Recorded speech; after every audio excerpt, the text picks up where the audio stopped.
আমি এক নাম্বার ছ্যাঁচড়া ছিলাম, ঠ্যাটা ছিলাম, খাড় ব্যাকা ছিল আমার। আমি বুঝতাম না ভালো মন্দ কি জিনিস। তখনও আমার মনে আছে, আমি এত ঠ্যাটা হওয়ার পরেও আমার বোনের বিয়ে যার সাথে হয়, আমার দুলাভাই, তাকে আমি নিজে কথা বলেছি। আমি এর আগে কোথায় কোনো একটা ওয়াজে বলেছিলাম, নিজে কথা বলেছি, মিট করেছি। আমার খুব ভালো লাগছে, মানে আমার দুলাভাইকে আমার ভালো লাগছে, যে ভালো মানুষ, মাশাআল্লাহ, নামাজ কালাম পড়ে, দাঁড়িয়ে আছে, চাপ দাড়ি, মায়ের খেদমত করে, মাশাআল্লাহ। এবং আমি প্রায় এটা বলি, এবং আজকে আমি এটা বলছি, আমার জীবনে আমি আজকে যত উপরে আসছি, যত উপর লেভেলে আজকে আমি আসছি, আজকে আমাকে মিলিয়ন্স অফ ইয়াং পিপল চেনে, হাজার লাখো মানুষ আমার মাহফিলে আসে, আজকে আমাকে মানুষ অনেক ভালো মনে করে, অনেক বড় কিছু মনে করে। আমার সফলতা আমি যা পেয়েছি, কম বেশি যাই হোক না কেন, এখানে আমার অনেক বড় একটা অবদান আছে আমার দুলা ভাইয়ের।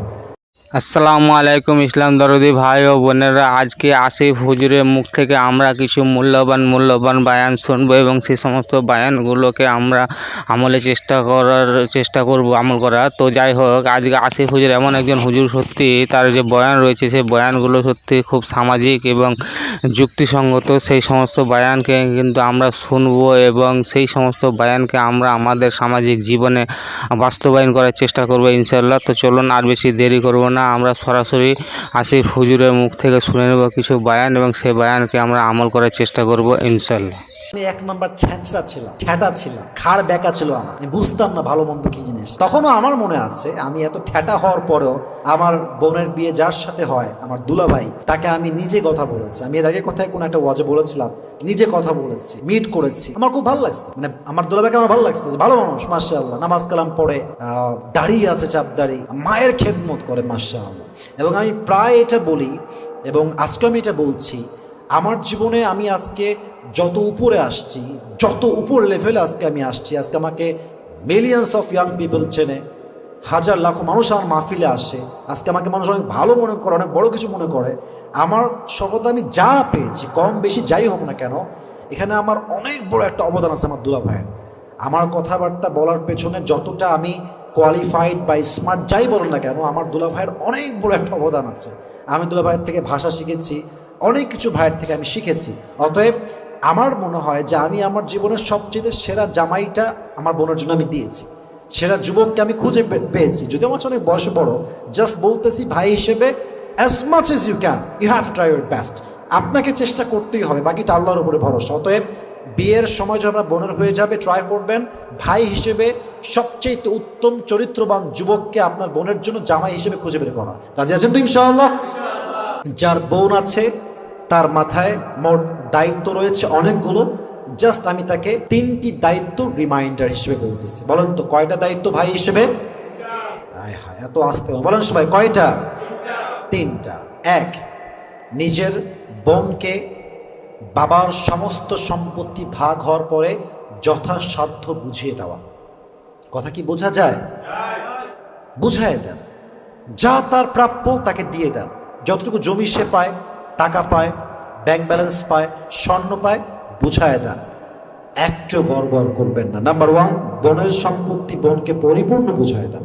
2, যদি আপনার বোন বিবাহের বয়সে উপনীত হয়, তাকে নিজে, মানে ভাই হিসেবে নিজে দায়িত্ব নিয়ে দেশের ভেতরে সবচেয়ে সুন্দর, চরিত্রবান, নামাজি, চরিত্রবান একজন যুবককে খুঁজে বিয়ে দেওয়া, এটা ভাই হিসেবে আপনার দায়িত্ব। ঠিক কিনা বলেন যুবক ভাইরা? 3 নাম্বার, এটা আল্লাহ না করুক, আল্লাহর কাছে দোয়া করে প্রত্যেকের বোনকে সুখে রাখুক, যদি বাই এনি চান্স আপনার বোনের তালাক হয়ে যায়, আল্লাহ না করুক, আল্লাহ না করুক, যদি হয়ে যায়, তার সমস্ত খরচ বহন করবেন, তাকে টাকা দিবেন, পয়সা দিবেন, জামা দিবেন, তার যা লাগে আপনি প্রোভাইড করবেন। হাদিসে আসছে, সবচেয়ে উত্তম সাদাকা হচ্ছে সেই সাদাকা, যেই সাদাকা একজন ডিভোর্সি, তালাক প্রাপ্তা মেয়ের উপরে বাবা খরচ করে, ভাই খরচ করে। সুবহানাল্লাহ পড়বেন না আপনার সবাই? সবচেয়ে উত্তম সাদাকা। তালাক প্রাপ্তা মেয়েকে বাবা হিসেবে টাকা দেন, তালাক প্রাপ্তা বোনকে ভাই হিসেবে টাকা দেন, এটা সবচেয়ে উত্তম সাদাকা। আল্লাহ আমাদের সবাইকে নিজেদের বোনদেরকে যত্ন নেওয়ার তৌফিক দান করুন, সকলে পড়া আমিন।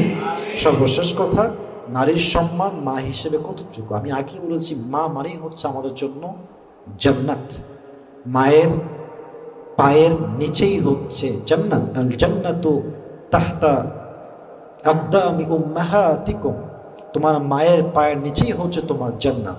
কোরআন বলছে ওয়াবিল ওয়ালিদাইনি ইহসানা, be good to your parents, আব্বা আম্মার সাথে ভালো ব্যবহার করো। ওয়াফিদ লাহুমা জানাহাল দুল্লি মিনার রাহমা ওয়াকুর রাব্বিরহামহুমা কামা রাব্বায়ানি সগীরা।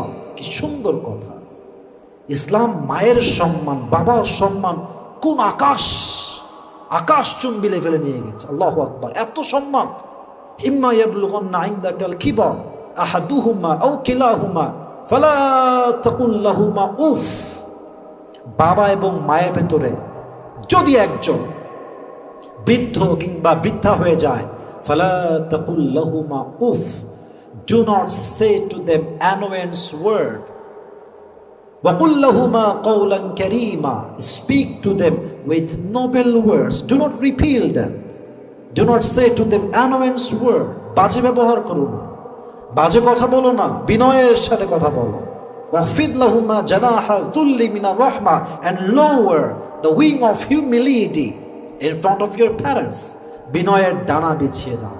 আর যখন তারা মারা যায় বলো রব্বিরহামহুমা কামা রাব্বায়ানি সগীরা, ও আল্লাহ, have mercy upon them as they brought up me when I was small. আল্লাহ, তুমি আমার বাবা এবং মাকে তেমন ভাবে রহমত করো, তেমন ভাবে মা করো, যখন আমি ছোট্ট নবজাতক শিশু ছিলাম তখন সে আমাকে যেমন করে ভালোবেসেছে, মায়া করেছে, তুমিও ঠিক সেভাবেই তাদেরকে মায়া করো। সকলে মন করে পড়ো আমিন।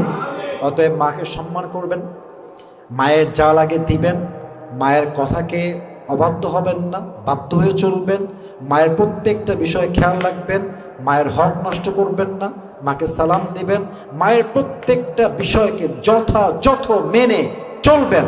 আল্লাহ আপনার জন্য জান্নাতকে ওয়াজিব করে দিবে। সুবহানাল্লাহ। হ্যাঁ বন্ধুরা, আজকের ভিডিও কিন্তু এই পর্যন্ত।